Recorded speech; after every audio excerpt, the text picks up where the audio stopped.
Are you annoyed by apps launching automatically every time you turn on your PC? You're not alone, but there's a quick fix. Let's get started. First, open the search bar by clicking the magnifying glass icon or pressing the Windows key and S.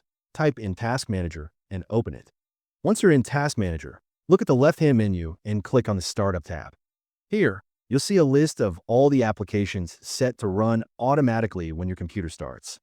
Next to each app, there's a status column that shows whether it's enabled or disabled at startup. That TO stop an app from launching when you turn on a PC. Just click on it.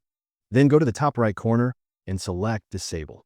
If you ever want to enable it again, just select the app and click Enable. That's all it takes.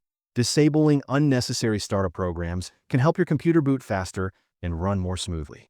If you found these tips helpful, don't forget to give this video a thumbs up, subscribe for more tech tips, and hit the notification bell so you never miss an update. Thanks for watching, and I'll see you in the next one.